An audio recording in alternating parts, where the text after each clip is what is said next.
Оройн төр хэрэмзэгчтэй ам нээвэл зочны ярилцлага эхэлж байна. Энэ удаад бид эдийн засагч шинэ гэрлээг ураад байна. Тэгэхээр саяхан таны саналаар хувь хүний орлогын албан татварыг 1% болгох асуудлаар одоо 100 мянган хүний санал авах асуудал дээр нэлээд амжилт олоод ямар ч гэсэн ди парламент дээр бол энэ бол хуульчлах босго давчлаа гэж хараад байна. Тэгэхээр та яагаад ийм саналыг ер нь одоо ди парламент руу оруулах болов? Ер нь тооцоо судалгаа та урьдчилаад хийцэн байсан уу? Ер нь бол энэ татврын дарамт сүүлийн энэ 4-5 жилд бол эрс нэмэгдсэн. За тэгээд ерөөсөл одоо иргэдээс ямар асуудал гарч исэн байвал энэ татврын дарамтыг бууруулаач, энэ төрийн дарамтыг бууруулаач гэдэг санал бол ер нь тасралтгүй гарч байгаа. За манад болохоор маш олон иргэн одоо цалингаар амьдардаг. Яасан үндсэн орлого нь цалин. Гэтэл бид нар цалингаас нь хувь хүний орлогын албан татвар гэж 10%, нийгмийн даатгал гэж нэг 12.5% тийм ээ. Тэгээ тэрний дараа ахаад одоо нөөт бүх худалдаа авалтаас 10% төлдөг. Өөрөөр хэлбэл энэ сая орчим иргэн бол ерөөсөл үндсэндээ бол өөрийнхөө амьдралыг авч явдаг улсууд байхгүй. Тэгэхээр энэ хүмүүстэр бол бодит одоо татврын дарамт байна гэж харсан. Эдний чинь нэг 700-800 мянга орчим нийгмийн даатгал төлдөг хүмүүс байгаа. Энэ хүмүүсийн 50-аас доош хувь нь болохоор нөгөө голч цалингаас бага цалин авчихна гэж байгаа байхгүй. 2.2 саяас бага дүнтэй цалин авчихна гэсэн үг байхгүй. Гэхдээ тэрнээс доош бол ямар ч нэг 400 мянган хүн байгаа юм байна. Одоо магадгүй сая 500 тий ийм цалинтай. Гэтэл тэрнээс дээш чинь бас их бага байгаа байхгүй юу? Одоо нөгөө шаталснаар ингээд 10 саяас сарын 10 саяас дээш цалинтай хүмүүс хэд байна вэ гэхээр нөгөө сая хүн дотор чинь 8080 хүн байгаа байхгүй юу? За тэгээд нөгөө ядуурлынхаа шугамыг бид нар авч үзэж байгаа шүү дээ тий. Нэг хүн сард нэг 418 мянган төгрөг нийл хэрэглээтэй байвал тэрийг ядуурлын шугамдаар байна гэж үзэж байгаа шүү дээ. Хамгийн сүүл. Тэгээд тэрнээс ядуурлын шугамнаас доош хэрэглээтэй 914 мянган хүн байгаа шүү дээ Монголд. За энийг 15%-аар нэмье. 62 мянган төгрөгөөр нэмж байгаа юм. Сарын хэрэглээг нь. Ингээд дахиад баг 350 мянган хүн энэ ядуурлын хэмжээнд орохоор байгаа байхгүй. Сар 500 мянган төгрөгөөр амьдралаа одоо амьдралдаа хүргэдэг хүмүүс гэсэн үг байхгүй.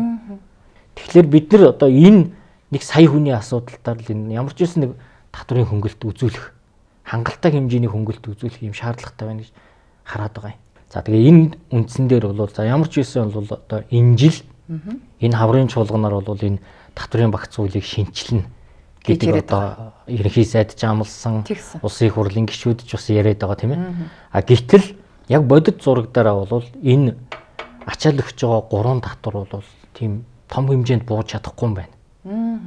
Тийм учраас хамгийн одоо боломжийн олон хүнд хүрдэг ийм бодит татвар бол хувь хүний орлогын албан татвар байна гэж харсан. Тийм учраас үүн дээр бол одоо нөгөө энэ татваруудыг 1% болгоё. Тэгээ энэ дотор чинь бол 10%-тэй ч байгаа, 2%-тэй татварч байгаа, 5%-тэй ч татвар байгаа, 40%-тэй ч татвар байгаа. Тэгээ бүгдийг 1% болгоё. Яг гэвэл энэ орлогууд нь харилцан адилгүй байдаг юм байна. Зарим орлогодоор бол хүн татвар төлөхийг хүсдэггүй юм байна. Яг гэвэл хэд өндөр өвтэй учраас.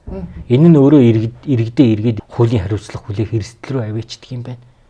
Ийм учраас одоо энэ орлогуудыг нь ямар ч байсан нэгдүгээр ил тод болгох хэрэгтэй юм байна. Хоёрдугаар иргэдийн татврын дарамтыг бууруулах хэрэгтэй юм байна. Гэдэг үүднээс л бол энэ санаачлалыг гаргасан. Тэгвэл одоо таны одоо энэ хуулийг хэрвээ засгийн газар хүлээж аваад хэрэгжүүлээд батлаад явах юм бол иргэн миний одоо цалин бол 228 мянган төгрөгөөр нэмэгдэх боломж байгаа юм байл л дээ. Энэ тооцоогт та ер нь одоо яг үгүйж харж байна. Тэг яг ер нь одоо нөгөө нэг голч цалин 2 сая 200 мянга байгаа шүү дээ. Тэг энэ хүмүүс дээр 200 мянга орчим төгрөгийн одоо бодит орлого нэмэгдээд байгаа юм. Яг бол хүн өөрөө хөдөлмөрлж олсон орлогоо илүү хэрэгтэй зүйлдээ зарцуулдаг байна. Тэр утгаараа хувь хүний орлогын албан татвар чи дийлэх хувийн цалин. Энэ нь бодитоор нэмэгдэж гин гэдэг бол нөгөө ажил хийх идэх сонирхол тий нэмэгдэнэ. За мөн одоо татвар төлөгчдийн хүрээ бааз нэмэгдэнэ гэсэн үг. Яг бол зөвхөн цалингаас гадна одоо хувь хүний орлогын албан татвараар одоо үйл ажиллагааны орлого гэж нэг орлого байдаг. За магадгүй одоо та энэ ажлаасаа гадна өөр ажлууд хийгээд одоо ажлын хажуугаараа орлого олдог. Тэр болгон одоо мэдээлдэггүй. Яг л бол 10% шүү дээ. Тийм шүү дээ. Тэг нэг хүн мэдээлэл харин 1% болгочих юм бол мэдээлэх байдал нь нэмэгдэнэ. Яг л одоо нөгөө баримтын системтэй болцсон буюу бүх орлогоо ингээд мэдээлсэн байдалтай та тайлан гаргах юм одоо бололцоотой болцсон байхгүй. Хувь хүний орлогын албан татварыг одоо ингээд 10% байсныг 1% болгож бууруулахад улсын төсөвт одоо доор хаяж 2.5 их найт төгрөгийн одоо орлого дутна гэдэг асуудал яригдж шин тийм үү. Тэгэхээр энэ орлогыг яаж хаанаас бүрдүүлэх вэ гэдэг тооцоо байхгүй байгаа цагт засгийн газар, сангийн яам таны саналыг дэмжихгүй байх магадлал маш өндөр байна л да. Яг ер нь нөгөө бид нар түүхээ аваад үзэх хэрэгтэй байхгүй. Манай төсөв, манай татврын бодлого ямар замаар явж ирсэн юм. Хэрэгцээ бол хязгааргүй. Тий. Төрийг яаж томруулж болдог. Тэр бол хязгааргүй байхгүй юу? Энэ хязгааргүй хэрэгцээг л хангах гэж татврын бодлого энэ сүүлийн 30 жил явж ирлээ шүү дээ. Тэгээ яас ерөөсөө татвар болгоныг нэмдэг. Хаанаас ямар орлогоос ямар бүтээгдэхүүн үйлчилгээнээс ямар татвар авах уу гэдэг дээр л тархин ажиллаж ирсэн болохоос биш. Энэ төрийн оролцоог багасгахыг, төрийн бүтцийг багасгахыг бодитоор хувийнханд өөрсдөд нь эрх чөлөөг нэгэ гэдэг бодлого явж ирээгүй шүү дээ. Тийм ийм тохиолдолд ямар ч татварыг буулгах бололцоогүй яг өнөөдрийн төсөв тасрах гэдэг ингээд асуудлыг ярьдаг. Төсөв тасарна гэдэг чинь ерөөсөө энэ угсарсан төрийн бүтцийг санхүүжүүлэх мөнгөгүй болж ийн л гэсэн үг байхгүй юу? Төсөв тасарна гэдэг чинь. Тэгэхээр эн чинь тийм гайхамшигтай бүтц биш ээ. Эн чинь бүр гамшигын бүтц байхгүй юу? Хитрхи данхаасан оролцохгүй юмгүй. Тэгээ тэндээс нь үр ашиг гардаггүй. Энэ татвар төлөгчдийн одоо төлсөн маш их татварыг ингээд юм болгонд хүргэх гэж нэг жилээ талын нэг цацчихлаар ямар ч үр дүн гардаггүй. Яг л нэг зүйл үнэн байгаа. Энэ төрийн бүтэц тогтолцоогоо л багасга. Бүр бодиттой багасга. Тэгжээж л татвар буурна. Яг л өнөөдөр иргэд аж ахуйн гэж ингээд татвар төлсөөр байгаа туйлдчихлаа шүү дээ. Яг одоо сүүлийн жилүүдэд ингээд хаалгаа бүрэн хааж байгаа аж ахуй нэгжийн тоо. Одоо бүр ингээд жилээс жилд 2 дахин ихсэж байна. Бизнес хийх боломж улам багасж байна. Төр улам олон бизнес рүү орж байна. Энд чинь ерөөсөө яг бид нар нөгөө Венесуэлийн 30 жилийн алдаа, Аргентины 100 жилийн уналтыг бид нар 1-2 жилд хийх гээд байгаа байхгүй юу? Одоо яг Венесуэлтэй айгүй адилхан зураг харагдаад байгаа байхгүй юу? Венесуэл ч одоо ингээд бүх уул уурхаага төрдөө авсан. Том бизнесүүдэд төрдөө булааж авсан. Манад ийм зүйл явж гин үү? Явах гээд байна. Хоёрдугаар маш их төмөр зам барьсан шүү дээ. Хүн явдаггүй, барыг ашиглахгүй шахуу. Дээр нь хэдэн сая орон сууц барьсан шүү дээ. Манай ч одоо гадаадын барыг хэдэн зуун сая доллараар орон сууцны одоо хөтөлбөр хэрэгжүүлж шүү дээ. Яг л нэг ийм одоо 10-20 жилийн өмнө болоо тэр улс нь бүр ингээд дампуурсан юм ил ингээд араас нь одоо ингээд яг ингээд мөрөөр нь яваад байгаа юм шиг харагдаад. Засгийн газрын бол ямар нэгэн байдлаар төрийн одоо бүтцийг жишээлбэл 30% цомгдох нь гэдгээ зарлалсан байгаа шүү дээ. Энэ 30% цомгдгол чинь одоо хэр хэмжээний зардал хасах боломж байна гэж харж байна таны хувьд. Яг нь энэ болохоор нөгөө нэг одоо 2025 оны төсөв 33.5 их найт төгрөгийн орлого зарлахтаа. Тий. За гэтэл 2021 онд энэ чинь 20 орчим л байсан шүү дээ. За бүр 2015 онд буюу 10 жилийн өмнө чи 6 их найт хүрдэггүй ийм орлого байсан шүү дээ. Тий. Одоо тэр чинь 33.5 гэхлээр бараг 5-6 дахин өссөн байгаа байхгүй юу? Гэтэл иргэдийн орлого цалин 5-6 дахин өсөөгүй шүү дээ. Тий. Цалин бол нэг гол цалин 3.3 дахин л өссөн байгаа байхгүй юу? Тэгэхээр энэ хэмжээгээр ийм татврын дарамтыг бид нэр үйлдвэрлэсэн байна. Энэ хэмжээгээр ийм том бүтэц угсарсан байна. Тэгэхээр 30% цомгдох бол боломж байгаа тийм үү? Зүгээр л 2 жилийн өмнөх төсөвдөр аваачих юм уу? Жилийн өмнөх төсөвдөр аваачих л болчих асуудал байна. Зүгээр л нэг багцаад борлуулаад нэг 9 их найт төгрөгийн зардал хэмжих боломж бол байгаа юм байна тийм үү? Тийм. 24 оны төсөвдөр аваачих л гараад ирэх асуудал шүү дээ 2.5 их найт нь. Тийм байд. Тэгэх юм бол 24 оны төсвөр гэж тооцох юм бол нэг дор хаяж нэг 6-7 их найт төгрөг хасах боломж байгаа юм бол энэ дээрээ зохицуулт хийх боломжтой гэж тайлбарлах гэдэг юм тийм үү? Тийм. Тэгэхээр манайх одоо ингээд хуульчлаад маш их зардал нэмсэн байгаа. Жишээлбэл одоо Аргентинд инфляцийн дүнгээр одоо төрийн урсгал зардлыг бууруулах ийм шинжилэл гаргасан байгаа бол манад эсэргэр байгаа байхгүй юу? За төрийн зарим урсгал зардлуудыг инфляцтай уялдуулна, жил болгоно нэмнэ. Энд чи өөрөө төр өөрөө энэ инфляцийг, үнийн өсөлтийг өөрөө ингээд Үлдөөд байна. Тэг үйлдвэрлээд байгаа асуудал واخгүй. Одоо нэг юм байдаг шүү дээ. Инфляц өссөн учраас одоо төвсөөр нэмэхээс аргагүй болсон гэдэг ийм тайлбарыг сайднаар улс төрчид хэлдэг. Тэгтэл зарим улсад болохоор таны хэлдгээр Аргентин улсад жишээлбэл инфляц өсөх юм бол тэр өссөн дүнгээр нь төрийн зардлыг бууруулдаг юм байна. Чи уруу хамааралтай гэдэг юм байна шүү дээ. Манайд болохоор шууд хамааралтай болчиход байгаа үстэй. Тийм, манайх чинь шууд ингээд өсгөөд хуульчилсан. За гэтэл бол бүр амар дүр зураг байгаа. За. Бараг 5.3 их найт төгрөгийн зардал хуульчилсан зардал. За, тэр нь юу ах вэ? 25 оны төсөвт ороогүй штэ. За. Мөнгө байхгүйгээд үлдсэн. За. Жишээлбэл. Ямар зардал вүлээ? За жишээлбэл нэг одоо нэг ваучер тараанд соёлын гэдэг нэг 18.10-ны хэд их найт төгрөгийн нэг бас бөө юм яваад байсан штэ. Тэр чинь хуулиар хуульчилсан зардал байхгүй юу? Хууль батлахтаа ийм хэмжээний зардал гаргана гэд. Яг энэ шиг 5.3 их найд байгаа. За 10 их найд төгрөгийн хуульчилсан зардлыг бол төсөвт оруулж баталсан. Цаана нь бол 5.3 орчим их найд төгрөг ороогүй үлдсэн. Тэгээд миний санснаар бол за энэ бүх хуульчилсан зардлуудыг одоо энэ дараагийн төсвийн баталгаас өмнө зохицуулахгүй бол болохгүй юм биш үү? Бүгдийг нь одоо ингэж дээр нь судалгаа шинжилгээ анализ хийж зарим хуулиудыг одоо өөрчилж тий одоо энийг янзлахгүй бол ингээд чи хуулиар орон тоо нэмээд байдаг. Тийм байна. Тийм. Хуулиар зардал нэмээд байдаг. Ийм одоо энэ нөгөө төрийн бүтцээ ингээл ерөөсө хуулинд оруулаад ухсраад байдаг зүйл дээр бол онцгой анхаарна гэж. Одоо тогтоол гарч исэн санагдаад байгаа юм. 52 илүү 54 дүүр тогтоол гэж. Одоо өнгөрсөн 12 сард. Тэгэхээр энэ тогтоолын хэрэгжилтийг бол одоо бас иргэд олон нийт бас нэлээ судалж нэхмээр юм байлээ. Одоо энэ 1% татварчин бол шин зүйл биш байхгүй юу? Одоо сүүлд 20 оны шинжилгээний дараа 19 онд хийсэн шинжилгээний дараа нөгөө үйл ажиллагааныхаа орлогоос иргэд 1%. Гэхдээ тэрний нөгөө дээд усах нь айгүй бага 50 сая байлгүй да. За. Одоо та битээр ингээд цалингаас гадна орлохдоо тэр нэг жилдээ 50 сая дотор байх юм бол тэр 50 сая дотроос тэр орлогоо л баримтаараа бүртгэчээд тэгээд тэндээс 1% татвар төлчих нь нийтөнгөөсөө 50 саяас нэг 500 мянга. Тэгэх юм бол таны цалин дээр нэмэх нь 50 саяын орлоготой гэдэг тэр орлогоо ингээд нөгөө баримтаараа нотолцсон учраас ингээ явдаг үед энэ 1% дээр харсан чинь одоо нэгийг тайлагнах сонирхол айгүй өндөр байд юм билээ иргэдийн дунд. Тэр үйл ажиллагааны орлого гэдэг. Тэгэхээр зөвхөн одоо тогтмол цалин гэхгүйгээр хүмүүс чинь бас ингээд 2-3 ажил зэрэг хийж ижил амьдралаа авч явахаас аргагүй байдалд орж штэ. Тэгэхээр цалингаас гадуур одоо ямар нэгэн байдлаар олсон орлогоос нь дахиад 10% татаад ингээд судгуулаад авах юм бол эн чинь иргэдэд маш их хэцүү дарамт болоод байна л да, тийм үү?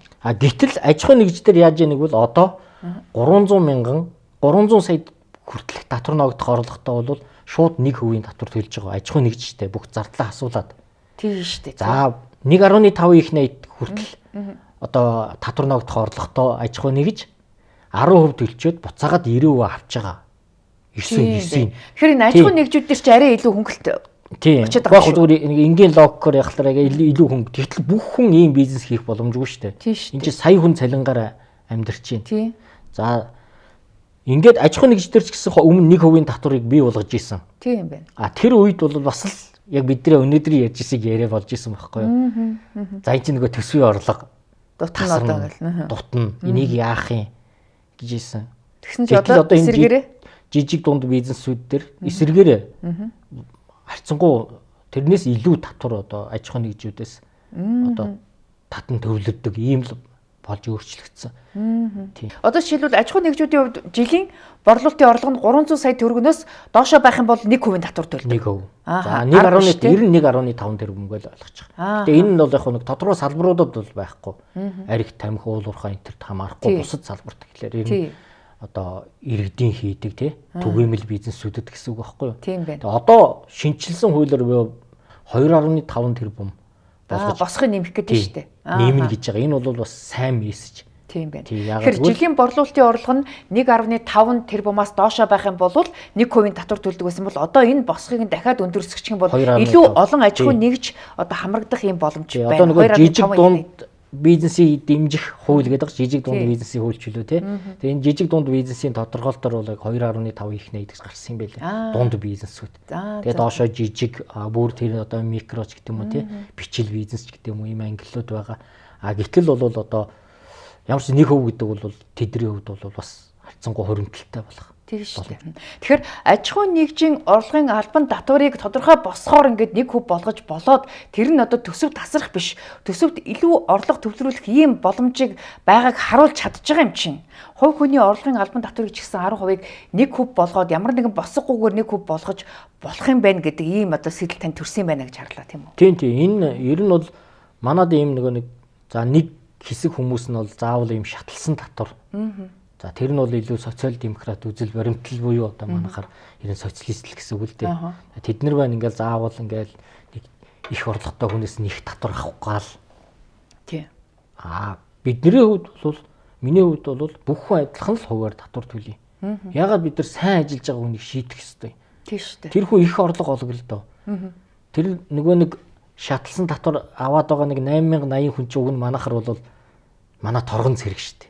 Яг энэ бүх юмны урд явж байгаа. Яг бусад улс орнд одоо өндөр орлого олж байгаа нь өндөр татвар төлдөг гэдэг нэг ийм тайлбар хэлээлсэн л та. Тэгээд одоо өндөр татвартай хүмүүс нь 25% татвар төлдөг. Бүх оронд тийм биш. Ер нь тухайн оронд одоо ямар үжил баримталтай улс төрийн хүчин ялцсан засаг барьж байгаа гэдгээс илүү хамаарат байгаа. Ямар бодлого явуулж байгаа. Тийм, илүү социал демократ буюу одоо зөвний бодлого барьж байгаа улс төрийн хүчин тухайн улсад барьж байгаа бол тэр улс яг ийм шаталсан татвар. Ялгууртай татвар гаргадаг. Илүү либертар чиглэлийн илүү одоо тэр барууны чиглэлийн одоо адилхан нөхцөл, адилхан татвараар өрсөлдөө гэдэг ийм бодлого баримталж байгаа улс орнууд бол адилхан татвартай. Манайх ч бас нэг хэсэг 4-10-ын бодлого гээд хэрэгжүүлсэн шүү дээ. Тий. Тэрний ч гэсэн бид нар эдийн тухайн үеийнх нь одоо хэдэн жил хэрэгжсэн тэр хууль тийм ээ. Эдийн засгийн үр дагаврыг бас судлах шаардлагатай байгаа. Тэгэхээр ер нь одоо нийгмийн даатгалын шинтгэлийг бас тодорхой хэмжээгээр бууруулахгүй бол энэ бол хэтэрхий өндөр одоо байна. Тэгээд одоо улсын хурлын нэр бүхий гишүүд бол одоо энэ нийгмийн даатгалын шинтгэлийг ядаж одоо цалингаас бусад тийм үү янз бүрийн хөнгөлөлт байна шүү дээ. Хоол, унаа, одоо юу байр түлээ нүүрсний энэ одоо хөнгөлөлтөөс авах болио гэдэг ийм одоо бас санал санаачлаг гаргаж байгаа юм байна гэж харсан. Энэ дээр ер нь та юу гэж харж байна? Тэгээ энэ одоо яг маш хэрэгтэй санаачлага. Маш зөв санаачлага болчиход байгаа. Өнөөдөр ингээд бид нар цалингаа нэмж чадах болсон байхгүй юу? Тий. Ажлынхаа цалинг нэмэх, ажлын нөхцөлийн сайжруулах, орлого хийх болгонд бид нар ингээд 10% татвар төлчихэд байгаа байхгүй юу? Тий. Бүр хоёр талаасаа төлөх юм бол бүр 25 болчиход. Тий. Тэгээ энийг нэрс ингээд ажилтнанд орлого өгч ийн гэж тооцоод байгаа байхгүй юу? Энд чинь аж ахуйн нэгжүүдэд дарамт болчлоо. Цалингаа нэмж чадахгүй болчлоо. Ажилчид ажил хийх сонирхолгүй болчлоо. Тэр тэгэл бүр одоо ингээ нэг төр ажилуулах, гэрээгээр ажилуулах тийм энэ бүгд дээр бас нийгмийн даатгал төлөх болчдөг. Тэгээ энэ өөрөө ерөөсөө эргээд тэр чигтээ аж ахуйн нэгжүүдэд дарамт болчлоо. За нөгөө талдаа хамгийн их төлж байгаа нийгмийн даатгал хамгийн их төлж байгаа хүмүүс өнөөдөр үйлчлэг авч чаддаггүй. Тийм шүү дээ. Завгүй.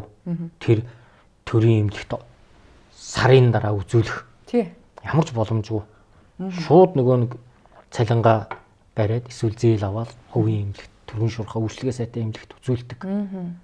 За ирээдүйд одоо би магадгүй 20 жилийн дараа тэтгэврт гарах байх. Өнөөдрийн системээр явж байгаа л би тэтгэврт гарахлаар шууд орлого багтаа хүмүүсийг нэмлэв. Тийм шүү дээ. Эмзэг үлгэр рүү шилжиж шууд автоматар орчиж байгаа байхгүй юу? Гэтэл бусад улс оронд яаж гинэ вэ? Яг миний тэр цалин буурахгүй, орлого буурахгүй тийм хангалттай хэмжээний одоо тэтгэвэр аваа явж байгаа байхгүй. Тэгэхээр миний харж байгаагаар бол за яг энэ бол энэ улсын хурлын гишүүдийн санаачилж байгаа бол маш зөв зүйл. Яг өнөөдөр бол хэрэгтэй. Яг өнөөдөр энийг 2 3 4 жилдээ хэрэгтэй. Гэхдээ бид нар энэ нийгмийн даатгалын тогтолцоогоо өөрчлөхгүй бол эн чинь бүр ингээд тулчаад байна шүү дээ. Залуучууд одоо ингээд төлөх сонирхолгүй. Яг гэвэл тэд нар чинь мэдээд шүү дээ. Би энийг төлж тэтгэврт гарч амжихгүй наан одоо яг хөө тэтгэврт гаргаад гарангуудаа ингээд доош унчиж байгаа байхгүй юу? Одоо хідний шатаар ингээд доош эмзэг үлгэр унчиж байгаа байхгүй. Тэгэхээр би ийм юмд ийм их мөнгө төлмөөргүй байна гэдэг чинь зөв шүү дээ. Гэтэл нэг сайн дураараа төлж байгаа юм шиг юм яриад байдаг. Гэтэ төлөхгүй бол хуулийн хариуцлага хүлээдэг. Нэг ийм нийгмийн даатгал яваад байгаа байхгүй юу? Яг 2023 оны сүүлээр одоо жишээлбэл нөөтийн буцаа олголтыг 50% буулгах, за мөн нийгмийн даатгалын шимтгэлийг 50% бууруулах гэсэн хоёр санал бас 100 мянган иргэний одоо гарын хэсэг маш богино хугацаанд хүрч ирсэн. За тэгээ энэ асуудал яаж шийдэгдсэн юм бэ гэдгийг бас судалсан. Тэгээ энэ асуудал бол одоо яг тэр хуулийнхаа дагуу явсаар байгаад хамгийн сүүлд бол улсын их хурлаас нэг ийм засгийн газарт чиглэл өгсөн тогтоол гард юм бэл улсын хурлын. Тэгсэн. За тэгээд тэр тогтоолуулыг хэрэгждэг. За ийм байдалтай. Татвар хэллээ шүү дээ. Нийгмийн даатгалын шимтгэлийг тодорхой хэмжээгээр бууруулах, нөөтийн татварыг одоо 50% бууруулах санал ди парламент дээр одоо дэмжигдээ бүтэн жил болж байхад одоо тодорхой ахиц гараагүй ингээд тагчиг болчиход байна шүү дээ. Засгийн газрын асуудлаар хойс наашлах ч юм уу асуудлыг тавих одоо тийм сонирхолгүй байгаа нь анзаарагдаад байна. Тэгтэл та яагаад одоо хувь хүний орлогын албан татварыг 9% бууруулах ийм саналыг оруулж ирвэ? Дэмжигдэн гэж та тооцсон уу? Яг нь нийгмийн даатгал өөрөө улсын төсвүүдээр 6 их 80 төгрөгийн асуудал байгаа юм. За энэ 6 их 80 төгрөгийн чинь бол одоо баг талыг нь бол одоо нөгөө ажил олгогч болон ажилтан хоёр өөрсдийнхээ орлогоос төлж байгаа. Голлон бүтэж байгаа. А нөгөө талд нь тийм хэмжээний том татаас байгаа гэсэн үг байхгүй юу? Одоо нөгөө тусгай албан хаагчдын, за нөгөө манай амгалчдын, за нөгөө нийгмийн даатгалаа төлөөгүй явж байгаа халамжийн тэтгэврт гарсан ч гэдэг юм уу те. Энэ тэгээ нөгөө хүүхдүүдийн эрүүл мэндийн асуудал гэдэг ч юм уу, эрүүл мэндийн даатгалын асуудал, энэ бүх юм нэмсээр байгаа нийгмийн даатгалын шимтгэлч өөрөө одоо маш том юм мөнгөний хэрэгцээ гарчаад байгаа. За энэ дээр өнөөдөр зарим ачааллыг л бууруулна уу гэхээс биш. Яг өнөөдрийн энэ явж байгаа тогтолцоогоор бол системийн хувьд бол энэ өөрөө одоо мухардмал байдалд орчод байгаа зүйл. Тийм учраас энэ дээр бол одоо яг үннийг хэлэхэд бол тийм том хэмжээний хөв хэмжээний бууралт яг өнөөдрийн тогтолцоон дээр хийхэд хэцүү. Магадгүй тогтолцоо системийн бүр үнцээр нь өөрчилсөний дараа магадгүй энэ шимтгэл буурна. За яг өнөөдрийн тогтолцоогоо хадгалах юм бол энэ нэрээс буурахгүй зүйл байхгүй нийгмийн даатгалтаар. Тийм учраас маш хэцүү. Хоёрдугаар нэмэгдэх албан татваруудаар одоо зарим нь төлдөг, зарим нь төлдөггүй гэдэг нэг том асуудал байгаа. Тий. За нөгөө талдаа одоо яг ялгууртай байдал байгаа. Нөгөө талдаа импортоор орж ирж байгаа одоо бараан дарах нөөтийн орлого нь бас энэ нөөтийн орлого дотор нэлээд өндөр хувьтай. За бүр том зургаар аваад үзэх юм бол 2025 оны одоо улсын төсвийн орлогот бол 7.5 их 80 орчим төгрөгийн одоо нөөтийн орлого бүрдүүлнэ гэсэн юм төлөвлөгөөтэй явж байгаа. Тийм. Тэгэхээр энэ нөөт өөрөө нөгөө энэ улсын төсвийн иж бүрдэл дотор одоо маш том хувь нэмэр бас үзүүлж байгаа өндөр хувьтай татвар байхгүй юу? Тэгээ энэ өндөр хувьтай татваруудаар бол илүү их судалгаа хэрэгтэй байх. За хувь хүний орлогын албан татврын үед бол 2.8 их 80 орчим төгрөгийн орлого бүрдүүлнэ гэсэн байгаа. За энийг л хөнгөлөх асуудал яригдж байгаа юм. Ер нь бол. Тэгэхээр одоо 41 гишүүнээс наачилсан нийгмийн даатгалын тухай хуулийн өөрчлөлтөөр бол одоо таны хэлээд байгаа тэр заавал одоо төлөх ёстой татвар байдлаар одоо нийгмийн даатгалын шимтгэлийг аваад байна шүү дээ. Тэгвэл ажил гүйцэтгэх болон одоо хөлсөөр ажиллах гэрээнээс одоо бас ингэж нийгмийн даатгалын шимтгэл авах болио. Тэр одоо орлогоос нь нийгмийн даатгалын шимтгэл тооцоо болио гэдэг бол бас маш том дэмжлэг байх гэж хараад байна. Энд ч одоо нөгөө цагийн ажилтан авах төр одоо улирлын шин чанартай ч юм уу ажилтан авах хөлсөөр нэг манайх нэг хөлсөөр нэг ингээд нэг ажлынхаа байрыг засвар хийх юм уу тийм хүртэл одоо ингээд хүндрэл үүсчихэд байсан. Тэгэхээр энэ маш олон одоо хүндрэлийг шийдэж байгаа. Яг энэ цаг үедээ бол одоо хамгийн эрэлт хэрэгцээнд нийцсэн ийм шинжил хийж байгаа. Тэгэхээр энийг бол бас засгийн газар ямар хариу өгснийг бол сайн мэдэхгүй. Гэхдээ ямар ч гэсэн улсын хурлд өргөн барьсан.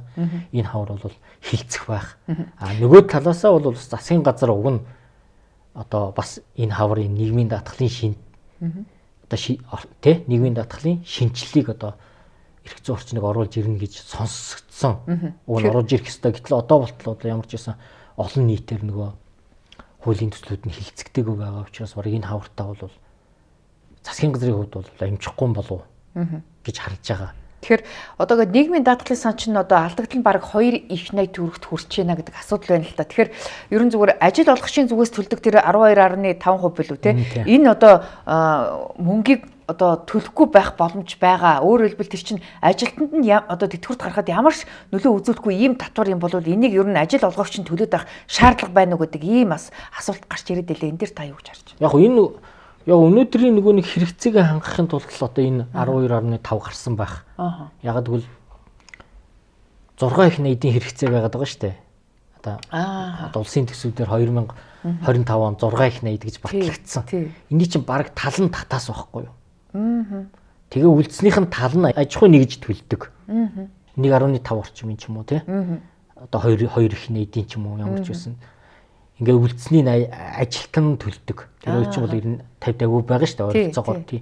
Тэгэхээр тэгээ өнөөдөр байгаа хэрэгцээг тооцож ижил тэр зүйлээ хасахгүй бол бас хэцүү. Гэтэ саяны гишүүдийн өргөн барьсан зүйл хууль дээр бол яг энэ аж ахуй нэгж бол ингээд замбраагүй их төлдөг биш. Тодорхой дээд хэмжээ хязгаартай болъё гэсэн санал байна лээ. Тий. Тэрний үгээр одоо жишээлбэл доод хэмжээг 10 дахин нэмсэнтэй буюу нэг 7 саяас уу. Тий. 8 сая төгрөгнөөс л компани төлөй тэрнээс дээш бол төлөхгүй гэдэг. Яг үнэ. Одоо 10 сая төгрөгнөөс дээш одоо цалинтай 8080 хүн Монголд байна гэж байна. Тийм үү. Тэгэхээр төрийн өмчт компанид ажиллаж байгаа хүмүүс нь одоо хэд байдгийн жишээлбэл энэ 8080 хүний бараг одоо 4000 байлаа гэж бодоход тэдний одоо тэр өндөр цалин авж байгаа нийгмийн даатгал шимтгэлийн төр өмнөөс нь төлөөд байгаа байхгүй. Тэгэхээр 8 сая төгрөг хүртэл одоо гээд ихэр босхын 2 дахин бууруулчингууд одоо энэ татвар төлөгчид тэр хүмүүсийн өмнөөс одоо нийгмийн даатгал шимтгэлийн төлөх юм шаардлагагүй болно гэж харагдаад байна л да. Тийм ээ тийм. Яг ер нь бол ажил олгогчийн төлж байгаа нийгмийн даатгалын шимтгэлийг яг юунд зарцуулж байгаа юм. Өнөөдөр нийгмийн даатгалын шимтгэлээр явж байгаа санхүүжилтийн асуудлууд байгаа шүү дээ. Төрийн үйлчлэгээнүүд байгаа тодорхой. Энэ үйлчлэгээнүүд дээр бид нар ямар суур шинжилгээ хийх шаардлагатай гэдгийг л одоо харахгүй бол та хоёр одоо тэрийг авахгүй болгоно гэдэг. Авахгүй болгочвол одоо ямар асуудал үүсэх юм гэдгийг хэлэхэд хэцүү. Яг гэвэл энэ өөрөө нэг бидний энэ өнөөдөр хүртэл явж ирсэн нийгмийн даатгалын тогтолцоог зарим хүмүүс бол гайхамшигтай инэрэнгүү сайхан тогтолцоо гэдэг боловч яг өнөөдөр бол эн чинь үнэнд гүйцэгчээд шүү дээ. Тий. Нийгмийн даатгалын шимтгэлийн одоо энэ хувийг одоо 24.5%-аар ингээд ажил олгогч болон ажилтнаас ингээд нийлүүлж аваад нь шүү дээ. Энийг ядаж 1-2%-аар одоо бууруулах боломж байдаг юм уу? Энэ талаар юу судалгаа та ер нь хийж ирсэн үү? Ингэж бууруулахад нэг айхтар төсөвт нэг том цоорхоо гараад байхгүй байх гэж хараад байгаа юм. Яг зөвөр энэ өөрөө нэг хувь буулгах гэдгээсээ илүүтэй. Бүр ингээд бүтэц тогтолцоо тэр чигээр нь өөрчлөх ёстой асуудал гэж би хардаг байхгүй юу. Тийм учраас би нэг тийм одоо хов мөвн дээр нь одоо ингээд одоо цаг зарахыг бодохгүй байгаа юм. Яавал энийг ирээдүйн тэтгэвртэй зориулаад төлж байгаа тэр шимтгэл нь ингээд сар болгон банкны хүүгээр үржээ явдаг. Ийм бодит хөрөмтөл болох юм бэ. Ийм хөрөмтөл рүү бүрэн шилжихэд шилжилтийн ямар хугацаа хэрэгтэй байгаа юм. Энэ шилжилтийн хугацаанд ямар хуу одоо нэмэлт одоо их усэр татаас хэрэгтэй болох юм. Нэг 2 их 80-ийн алдагдал гэдээ яриад байгаа шүү дээ. За. Тэр чинь бол үндсэндээ авлага юм байлээ л дээ. Миний ойлгосноор. Яг гэвэл ковидын үед манай энэ засгийн газар чиг хайр зарлаад тэгсэн. Нийгмийн даатгалын шимтгэлийн хэсэг хугацаанд аваагүй шүү дээ. Тий. Тэр аваагүй зөрүүл 2 их 80 байхгүй юу? Яг гэвэл санд нь байсан мөнгийг хэрэгэлцсэн. Тэгээ одоо буцааж өгөхгүй байгаа. Тэгэхээр энэ дээр яаралтай энэ засгийн газар их хурл ажиллаад одоо тэр хаанаасаа байдیں۔ Тэр нэг сан мангаасаа байд юм уу те? Нэг их хөрөнгөлтэй мундаг хөрөнгөлөө үүсгээд байгаа шүү дээ. Тэр мөрнөөсөө нөхөж энэ нийгмийн даатгалын тогтолцоог цааш нь энэ шинжилгээ хийх боломжийг хангахгүй бол тэн дээрээ гацаад байгаа гэж би үзэж байгаа. Энэ 2 их 80-ийн одоо нийгмийн даатгалын сангийн алдагдал бол засгийн газар аваад хэрэгжилчихсэн өрөл юм биш үү? Тэгвэл засгийн газар өөртөө өөрөө төлчих юм бол энэ сан алдагдaltaгүй байх боломж байгаа юм. Тэгээ энэ сан хуримтлалтай одоо тэр хүмүүсийн одоо төлсөн залуучуудын төлсөн тэтгэврийн мөнгө тэнд тодорхой хэмжээгээр байгаа юм байна. За энийг ковид бол яг мэдээж хүнд цаг үе байсан те дэлхийд даяараа. Одоо тухайн үед бол яаралтай шийдвэр гаргаад байгаа нөөцөө ашиглах нь бол байж болох зүйл. Харин тэрийг нэгэнт ашиглагдсан бол одоо маш богино хугацаанд тэрийг буцаагаад төлж тэр санг одоо хөрөнгөлтөө болгоод тэр хуулиуд нь хэрэгжих бололцоог нь хангахгүй бол одоо ер нь бол хамгийн сүүлд авсан мэдээгээр бол тэн дээр илүү гацаад байгаа юм байна гэж харсан. Ялангуяа сүүлийн үед одоо ингээд анхаарал татж байгаа зарим улс төрчид одоо сайд нарын хүүхдүүд одоо маш үнэтэй брэнд одоо тансаг одоо хэрэглээтэй байна гэдэг асуудал нийгмийн шүүмжлэл дагуулж байна л та.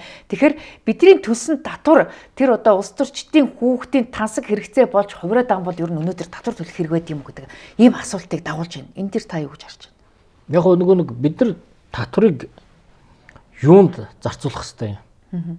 Татвар бол ерөөсөө бидний сайн сайхны төлөө зарцуулах хэрэгтэй. Харин тий. Тэгэхээр өнөөдөр яагаад ийм байдалд үүсч вэ? Энийн ерөөсөө юу нь бол энэ нэг том төрийн бүтцийг л ингээл хуульчлал санаатаа тий санаатай сануусргүй байдлаар ч юм уу ингээд явсаар гол энэ томруулсны л одоо гор гарчаад байгаа байхгүй. Яг гэвэл цомхон төртөө байх юм бол бид нар татврын орлогоо төсвийн зарцуулалтаа хянахад амархан. Одоо ингээд баг 300-400 тийш нь те ингээд тараагаа цацчихлаар тэрий чинь тэр болгон араас нь явж хянана өөр ашигтай зүйл зарцуулж гэнэ үү гэдэг чинь бол ер нь боломжгүй зүйл юм байна. Тийм учраас манайх хизээ яаж нэг 10 яамтай болох уу 10 сайттай болох уу гэдэг чинь одоо хамгийн хүнд асуудал болчихлоо шүү дээ. Ингээд энэ төр оролцох ёстой юмдаа л оролцъё. Одоо ингээд зарим нь чөлөөлөөч. Одоо тэр ер нь бол хөгжсөн орнуудаар бол төр ингээд ямар нэгэн салбарт оролцоол ирэх юм бол тэр салбарынхаа хөгжлийн чөдөр тушаан болдгийм байна гэдэг чинь энийг дэлхийд дээр баталсан шүү дээ. Тэгэхээр засгийн газрын бүтэц бүрэлдэхүүн данхаар том байгаагаас гадна бас цаана нэгэд илүү гарахаар хэмжээний тансаг зардлууд байгаад байгаа хгүй. Тэндээс чинь л улс төрчид хүүхдүүдэд эрхлүүлээд янз бүрийн одоо ийм тансаг хэрэглээнд сургаад байна уу гэж харагдаад байгаа юм. Яг нь ер нь нөгөө нэг ийм төр том байгаад төрийн оролцоо их байх юм бол нөгөө авилга хулгай чинь буурдаггүй байхгүй юу? Тэр тансаглаад байна гэдэг чинь тодорхой хэмжээний авилга хулгай байна л гэсэн үг байхгүй юу? Ер нь бол түүнээс нэг учиргүй шууд тэр зардлыг ингээд одоо өөртөө гэр бүлийнхэнтэй хэрэгэлдэг асуудал бол байхгүй л да мэдээж. Гэхдээ ямар нэгэн байдлаар тэр төрд ажиллаж байгаа хүмүүс төртөө хамааралтай бизнес хийж байгаа хүмүүс л өнөөдөр орлоготой болчиход байна шүү дээ. Хацсангуу давуу талтай. Эн чинь ямар зүйл дээр бий болдго юм бэ гэвэл манай төр ингээд баг бүх салбарт бизнес хийж байгаа худалч хүнд тийм ээ. Хамгийн одоо банктай байна. Уурхаатай байна. Зааварг одоо жочид дуудалтай болох юм шиг байна. Одоо бүр зүйлдээ хоол зүгээр нэг хувийнхын хийдэг фестивалыг хүртэл одоо ингээд нийслэл хийгээ явж гэн тийм ээ. Зүгээр захын дүүрэг баг 1 тэрбум төгрөгийн томилтын төсөвтэй байна. Ингээд ийм зүйлүүд чинь нэг олон нийтийн хяналт хүрч чадахгүй байх хэмжээний ийм төрөнд томорцсон байгаа байхгүй юу? Наацх нь одоо ингээд засгийн газар одоо орон нутгуудад бүсүүдэд ингээд хурал зөвлөгөө хийхэд 500 сая төгрөгийн зардал гаргана гэсэн ийм асуудал эргэж байгаа чимээгүй болцсон. Олонний шүүмжлэлт өртөө. Тэгтэл одоо ингээд 140 саяар ингээд хуралдах ч гэсэн шаардлага байгаа мó. Энд чинь бас мөнгө шүү дээ. Энд чинь нэг сургууль цэцэрлэгт бас баг бүтэн жилийн зардлаа зохицуулж мөнгө шүү дээ, тийм үү? Тийм. Ерөөсөл энэ их том төр дөр чинь ингээд нөгөө ингээд нэгждэр очихлоор тэр зардал нь ингээд бага юм шиг харагдаад байдаг. Нэг юм сул тал байд юм билээ. Тэгэнгүүт эргүүлээд тэр зардлаараа юу хийх гэж байгаа гэдэг нэг тодорхойгүй байдаг. Зүгээр л томилолт л гитсэн байдаг жишээ тийм ээ. Хурал зохион байгуулалт л гитсэн байдаг. Задаргаа байхгүй бүхэл мөнгөө тавьчаад байгаа харагдаад байгаа шүү дээ. Ийм. Тэнгүүт яг тэр нь ингээд бүр илүү ингээд детальчилсан юм байна уу гэхээр байхгүй болчиход байна. Зорилтын дагуу ч юм уу, бүү ч юм уу тий. Тэнгүүтээ тэр нь ингээд цугларч ирэнгүүтээ нэг арга хэмжээ хийхлээр тэр нь хэдэн зуун сая болж харагдаад. Тэгээд тэр нь яг үр дүнтэйг л үр дүнгүй. Ер нь бол ингээд бодота хурах хийгээл тий. Ингээд нэх олуулаагаа тагшаа яваал. Ингээд байна гэдэг чинь бол үндсэн ажлыг хийхгүй нэ л гэсэн үг. За хотын даргатаа хэлээд байна да. Тий, ер нь ажил хий. Бодота хурах хийгээд олуулаагаа тагшаа яваад байгаа ч одоо хотын даргалуулж тарах гэдэг тийм үү? Тийм, тэгэл одоо ингээд гүүгээл баахан түүц нураагаал. За. Энэ яг үнэхээр өнөөдөр хотод тулгамдсан асуудал нь муу юм уу? Бид нар чи хотод юу тулгамдаад байгаа юм? Тэгэхээр энэ эрчим хүчний их усэр. Энэ замын одоо бид л ингээд нэг замын төвжирлийн чи үндсэн том шалтгаан чинь авто зогсоо штэ. Авто зогсоол хайгаал бүтэн цаг иргэдэг штэ бид нар. Тэгэд ерөөсө зогсоолуудыг устгаал. Хуучин зогсдог байсан газруудыг зогсоол биш болгоол. Өндөр барилга болгоол. Ерөөсө зогсоо шийдэхгүй. Нэг юм. За утаа гэдэг чинь баг бидний 20 жилийн түүх болчихлоо шүү дээ. Одоо 20 настай хүүхэд бол баг анх утаа гэж хэлд орол одоо ч гэсэн утааны хэвээрээ байж байгаа. Энэ утаан дээр ерөөсөө шийдэл олон өдөр хүртэл гаргасангүй шүү дээ жишээ нь тий. Үнийг бодож байгаа байлгүй дээ ирэхгүй шүү. Үгүй чи жил болгон л бодоод байгаа шүү дээ. Тэгэл тэр хүмүүс үнэхээр энэ төвжирэл утаа энэ дээр л ажиллаж юмэр байгаа байхгүй юу? Засгийн газар утааг шийдэж чадахгүй байна гэд аргаа бараад нийслэл рүү чихэд одоо нийслэл нэг юм бодож байгаа байлгүй л гэж байна. Яг гоо засгийн газар нэг аваад буцаагаал одоо хийн одоо түлшин шилжнэ гэдэл яриад ах шиг байна. Тэгээд тэр чинь нөгөө нэг хийн түлш гэдэг чинь бидний уламжилт хэрэглээ биш шүү дээ. Цоо шин хэрэглээ. Тэрүүнд үнэхээр иргэд дасах уу? Аялалд авч явдаг газын билетгээл бид нар ажилуулахдаа бас нэлээд тийм нэг айдсгүүдтэй ажилладаг шүү дээ. Яг бол бид тийм сураагүй хэрэглээ байхгүй юу? Тэгтэл одоо тэрнээс өөр шийдлүүд үнэхээр байдаггүй юм уу? Яагаад энэ шийдлүүдээ иргэдтэйгээ ярьдгүй юм хэрэгсэ? Одоо манай улаан хотод ингээд унаад байгаа юмнууд ч ерөөс иргэдтэйгээ ярьдаггүй байхгүй юу? Ингээд дээр нэг хэсэг хүмүүс бодож байгаа юм уу тий? Нэг жоохон судалж байгаа л тэгэл гинт нэг юм дээрээс тулгадаг. Тэгтэл эн чинь дэлхий дээр бас л батлагдсан зүйл байхгүй юу? Дээрээс хүчээр тулгасан бодлого ерөөсөө хэрэгждэггүй маа. Нурдгийн гэдгийг бол маш олон судалгаагаар гаргацсан байдаг байхгүй юу? Тэгэхээр одоо ингээд энэ оны төсвийг ер нь тодтогох шаардлага байна уугүй юу гэдэг дээр ингээд эдийн засгчид хоёр талцаж маргаад засгийн газар нь бүх юм сайхан байна, орлого зүгээр л байгаа штэ гэж яриад байдаг. Гэтэл эдийн засгчид бол орлого одоо дутаад нүүрсний үн унтсан цаа чин орлого хангалттай биш байна, тодтогол хийгээч гэдэг ингээд хоёр талдаа маргаад байгаа юм. Та юу гэж харж байна? Яг нь ер нь бол тодтогох шаардлага бол байгаа. Заавал одоо сангийн сайдыг хэлдэг шиг заавал одоо 10% тийм алдагдалд хүрчээж тодтох хэрэг байгаа мó гэдэг нэг асуудал байгаа байхгүй юу? За сангийн сайд бол хуулиараа одоо төсвийн орлого 10%-аар дутагдахаар болчихвол бодитоор тодтох ёстой. Уг нь энэ чинь хуулиараа дотоодын эд бүтээгдэхүүний 5%-аас одоо хэтэрх юм бол алдагдал одоо тодтох гэсэн юм хууль байдаг шүү дээ. Төсвийн 10%. Төсвийн орлогын 10% буюу одоо нэг 3.5 их найд гэсэн үг шүү дээ. 3.3 их найд. Тэгэхээр 3.3 их найд хүрэх хол байна. Яагаад ч үгүй байна. Одоо нэг их найд руу өгч гэдэг юм уу тийм тайлбар хэлээд байгаа юм. За гэтэл нөхцөл байдал сайнгүй байгаа тийм үү? Нөгөө гол ганц бүтээгдэхүүний маань үн унтсан. Нийлүүлэлтийн хэмжээ бас асуудалтай байгаа шүү дээ. Тийм өмнөх одоо энэ оны 1-р улирлаар өмнөх оныхын 1-р улирлын хэмжээнд хүрээгүй. За 2 дахь гол бүтээгдэхүүнийхэн үн тийм ээ. Уг нь бол анх өсөлттэй байсан. Одоо магадгүй бараг сар мужаад эхэлчлээ. Ийм байгаа. За дээр нь иргэд аж ахуйн нэгт чинь орлогогүй болчихлоо шүү дээ. Татврын одоо татвар болон төрийн янз бүрийн дарамт тий. За нэг иргэд нийтээрээ одоо орлого багтаа байгаагаас үүдээд борлуулалтгүй болчихлоо. Маш бага болчихлоо. Нөхцөл байдал бол үнийн өсөлтөөс хамаарад ер нь иргэдийн худалдаа авах чадвар эрс муучлаа тий. Тэгээ ийм нөхцөлд урьдчилан сэргийлж яагаад төрүүлээд тодтол хийж болдгоо. Төрүүлээд тодтол хийж болдгоо юм бэ тий. Ядаж одоо энэ тодтол хийнэ гэдэг чинь тийм муухай зүйл бол одоо биш шүү дээ тийм ээ. Тэгээ тэндээс яагаад айгаад байгаа юм. Тэгээ энэ их томилолт байна. Энэ их хурал зөвлөгөөн байна тий.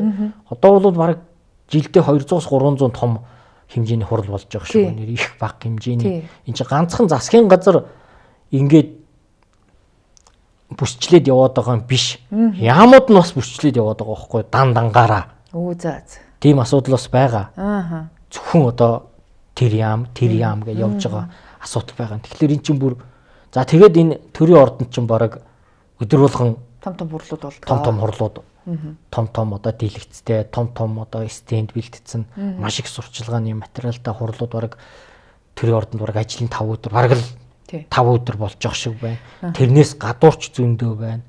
За дуурайгаад аймагуд нь одоо аймагтай хийдэг болчлоо. Тэгэхээр эн чинь өөрөө одоо өстой нэг хурал ихтвэл ажил муудсных гэж ярьдаг шүү дээ тий. Хоошор ихтвэл мах муудсных гэдэг шиг л юм болчлоо. Үнэхээр хурал хийгээд хурлаас гарсан үр дүн нь тий шийдвэр нь ажил болдог байсан бол одоо өнөөдөр манайх чинь хачин хөгжсөн байгаа. Азийн бар болчих шүү дээ. Тэгэхээр танихаар бол одоо заавал тэр төсвийн алдагдал одоо нийт орлогын 10% хүртэл хүлээхгүйгээр наан нь урьдчилан сэргийлээд төсвөө засчих юм бол эхний ээлжинд энэ одоо энэ тансаглаад байгаа зарлуудаа хасах замаар одоо татвараа бууруулах боломж байна гэж та үзэж байгаа юм тийм үү? Тийм одоо энэ хүссэн хүсээгүй татврын орлого тасарна.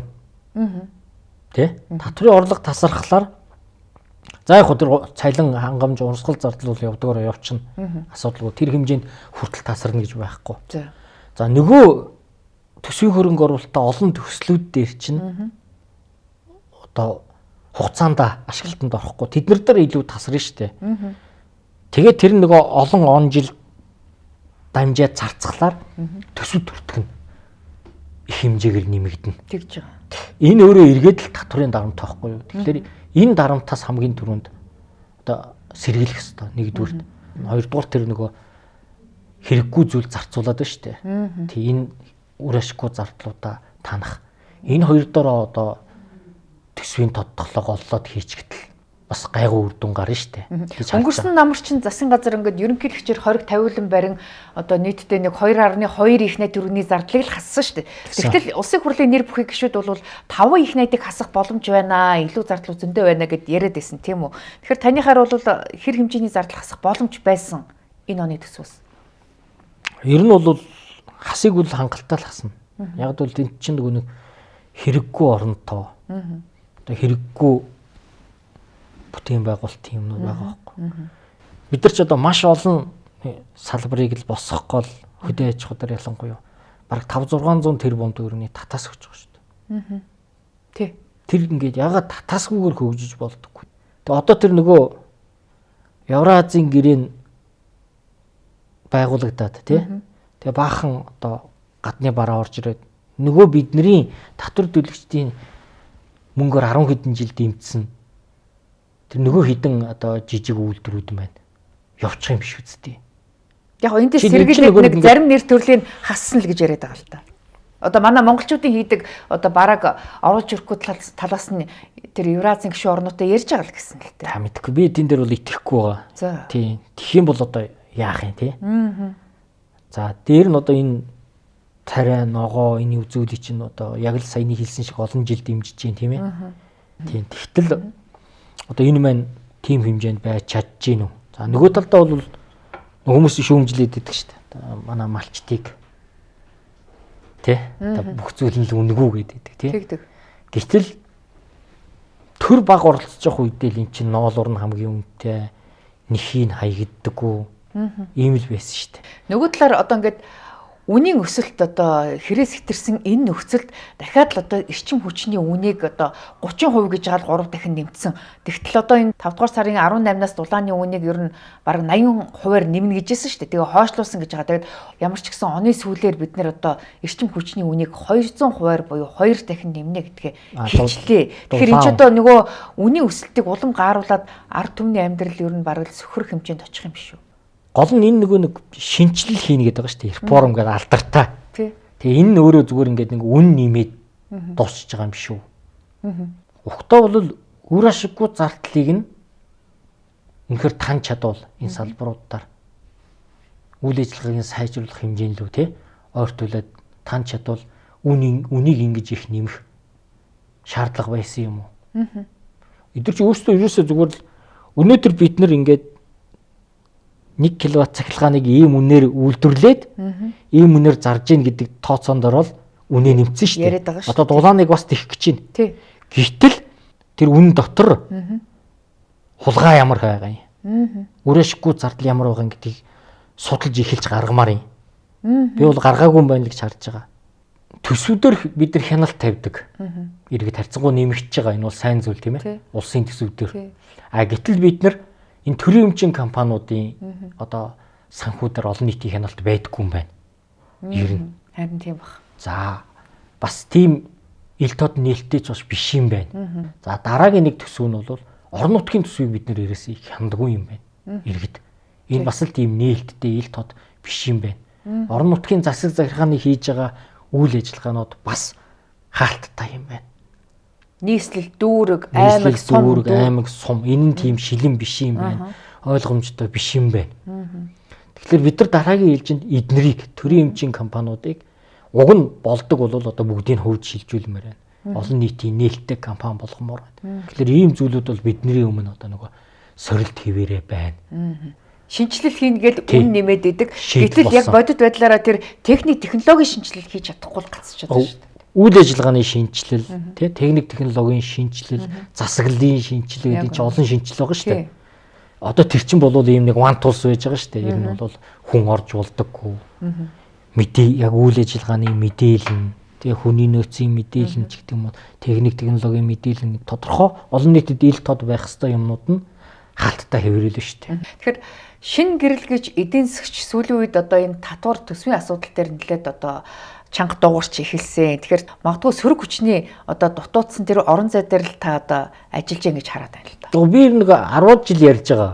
Тий. Тэгээд яг хуу нэг үе бол яг хуу нэг төсвийн жилийн төсөв боловсруулах үеэр ярьдаг. За тэгээд харьцангуй тэрнээс хойш одоо нэгэн төсөв батлагч штэ. Тэнгүүд олон нийтэд ч одоо сонирхолгүй болчдөг. Тийм байдлаар их багасгадаг байсан. Яг сүүлийн 2 жил ягаад энэ эрчимтэй яваад байна вэ гэвэл нэгдүгээр үнэхээр татварын дарамт их болчих. Тэгээ иргэдийн оролцоо нэмэгдэж байгаа үед яг энэ иргэдийн татвар төсвийн асуудлаар ярьж байгаа зөвлүүд маань тий илүү олон хүний анхааралд ордог болцсон байна гэж л би харж байгаа. За яг таны хэлснээр бас сөрөг хүчний орон зай байх тий. Ягаад гэвэл одоо нөгөө 3 нам маань нэг хүнжилд орцсон, бие бинийгаа шүүмжилж чадахгүй болцсон үед яг энэ асуудалтаар ямар нэгэн өөр өнцөг илэрхийлж байгаа энэ иргэд тий судлаачид хэвлэл мэдээлэл тий улс төрийн хүрээний хүмүүс бол харьцангуй тийм сөрөг хүчний талд харагддаг болчихлоо шүү дээ. Одоо та жишээлбэл одоо гэр бүлээ яаж авч явж гин одоо тогтмол цалингаараа одоо зохицуулж гин үү эсвэл одоо нэмэлт орлогоор ямар нэгэн байдлаар энэ тэнд одоо ингээд ажлын гэрээгээр одоо зохицуулахаас аргагүй болж гин үү? Яг нөгөө өөрийн бас 1-2 бизнес байгаа тий гэр бүлийн. Тийм тэгээд манай гэр бүл бол бас нөгөө хувцас зохион бүтээдэг тий. Одоо хүмүүсийн хувцсыг одоо захиалгаар ойж өгдөг ч гэдэг юм уу тий. За би бас хуваараа маркетинг бизнесийн зөвлөгөө өгдөг. За бас нэг тийм жижигхэн одоо өөртөө таарсан юм одоо нөгөө хөрөнгө оруулагч болох тийм сонирхолтой тий. Одоо цалингаас орлогоосоо яаж хийж байгаад хувьцаа авдаг, хадгаламж хийдэг юм нэг дадлыг тий. Өсөөч болсон хамаагүй хийдэг гэдэг ийм юутай явдаг учраас яг харьцангуй яг л нөгөө нэг байдаг л дундаж давхаргийн хүн тийм ээ. Тэгэхээр ямар ч байсан нөгөө нэг харьцангуй нөгөө одоо тийм тансаг хэрэглээ байхгүй яг бүх хэрэглээгээ өөрсдийнхөө нөгөө төлөвлөлтөөр болгоо явуулдаг учраас бол одоо яста жинхэнэ нормалны л явцдаг гэсэн үг байхгүй. Эхнэр тань тэгэхээр хувцсны чиглэлийн мэрэгчлэлтэн үе юм одоо дизайнер уу эсвэл одоо дизайнер. Тэгэхээр таныг бол одоо хаана яаж хувцлахыг бол эхнэртэй нь бол зөвлөждөг юм байна л гэж харлаа. Яг гоо ер нь бол тийм нилээдгүй ялангуяа Монгол хувцсуудыг бол бүгдийг одоо эхнэрээрээ хийлгээд өмсчдэг. Зарим хувцсаач гэсэн хийлгээд өмсчдэг тийм юутай л гэсэн үг. Одоо ам бол хэд үлээ? Ам бол 4 үлээ. 4 үлээ 2 хүүхэдтэй. Хүүхдүүдтэй нэр нь улсын сургуульд уу, хувийн сургуульд уу? За манай хүү одоо оюутан гадаадд сурч байгаа. Манай охин бол улсын сургуульд сурдаг. Тэр дүүргийнхаа гэрийн хажуудлын сургуульд. Гадагшин сургуульд явуулахад ер нь бас тодорхой хэмжээгээр зардал гарах л бах та. Одоо тухайн сургуулиас ингээ тэтгэлэг авсан уу эсвэл боловсролын зээлийн сангаас зээл авсан уу гэдэг асуудал. Яг манай хүүхд өөрөө л бүх зардлаа олоо явсан. Тийм тухайн одоо улсынх нь тэтгэлэгт шалгараад тэгээд тэр нь бүр онгоцны дийзэн ч гэсэн аваад өгчт юм байлээ. Тэг ихний явах тийм. Тэгээ одоо би бол нэг амралтаараа нааш цаашаа явах одоо тейзийн нэг жилд нэг удаа авч өгдөг. Тэгээд сургууль нөгөөрөө бас амжиргааны тэтгэлэгтэй нөгөө хичээл дүн сайн эрц 100% байгаад ах юм бол тэр тэтгэлэг нь ингээд буурдаггүй магадгүй нэмэгддэг ийм тэтгэлэгтэй юм байлээ. Тэгээ өөрөө олоод явсан. Манай хүү бол нөгөө аль чиглэлээр сурсан? Орос 3 төгссөн. Орос 3 ч нөгөө аюултай захирлын үед. За аюултай захирлын. Тэгээ маш чанга сахилга боттой нөгөө хариуцлагатай их хариуцлагатай хүүхдүүд гардаг юм байлээ. Цагийн ямыг цагт нь хийдэг. Заавал одоо юмаа хийж дуусчиж дараагийн ажил руугаа ордог. Одоо тэр манай хүүгийн ангийнхан бол их мундаг хүүхдүүд байсан. Хүүхдүүдийнхаа мэрэгжлийн сонголтод та өөрөө зөвлөгөө өгдөг үү? Гүүг өөртөө л одоо сонгодог. Одооны хүүхдүүд чи ер нь тэгнь. Өөрөө л аль чиглэлээр сурч байна одоо? Тий, архитектор гэсэн. Архитектор. Нэг юм зураал гэдэг шүү дээ. Тэгээд өөртөө л одоо ингээд нөгөө мэрэгчлээ сурах сургуулаа сонгодог. Тэгээд тэр үнд нь одоо нөгөө гэр бүлийн зүгээс одоо ямар дэмжлэг хэрэгтэй байна тий? Тэр дэмжлэгийг үзүүлдэг. Жишээлбэл манай хүүхд тодорхой хэмжээнд нөгөө нэг одоо орос хэл суртаа шүү дээ. Гэтэ англи хэл маш сайн сурдаг. 2-3 дахь хэл нь хятад хэл, герман хэл гээд сургадаг. Тэр хэлүүд нь маш сайн. Гэвч би бас санаа зовоод нэмээд одоо онлайнаар англи хэлийг сайжруулад одоо IELTS дээр нь тэр нөгөө өндөр оноог нь авах Одоо бусад тэр нөгөө гадны нэг олон шалгалт өгд юм байл шүү дээ. Тэр шалгалтуудын бэлтгэхт нь би бас нэмэлт дэмжлэг одоо үзүүлдэг байсан.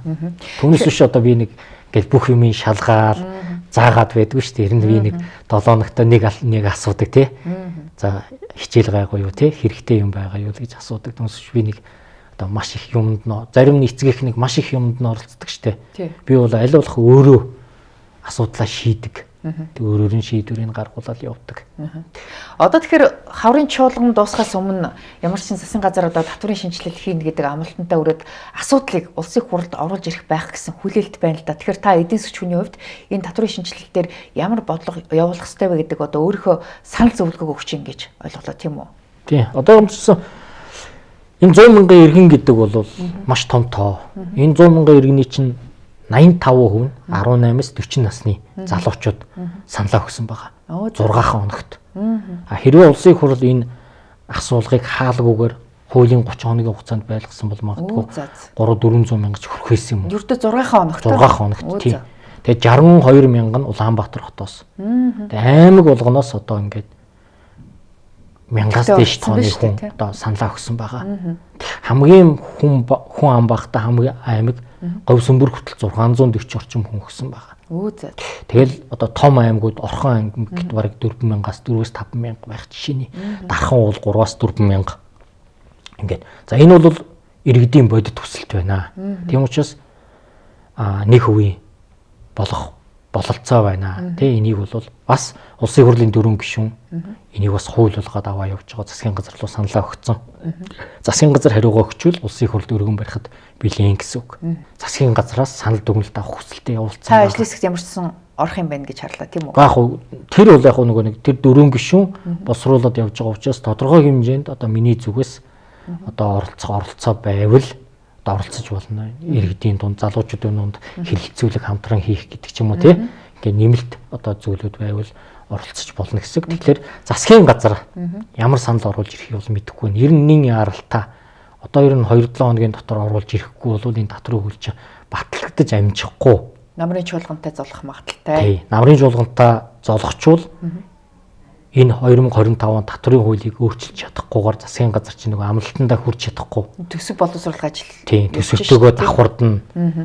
За ийм зүйлүүд бий болох гэдэг учраас ер нь бол одоо энэ 2-7 хоногийн дотор одоо засгийн газар саналаа оруулж ирэх шаардлагатай. За энэ дээр бол би тэр аж ахуй нэгжийн орлогын албан татрын хувьд бол тэр босхийг 2.5 тэрбум болгож байгаа бол дэмжиж байгаа. Дээр нь нэмээд хуучин нөгөө нэг юм хялбарчуулсан горим гэж байсан юм. 300 сая төгрөгийг хүртэлх борлуулалтын орлоготой бол борлуулалтын орлогоо нь нотолчих.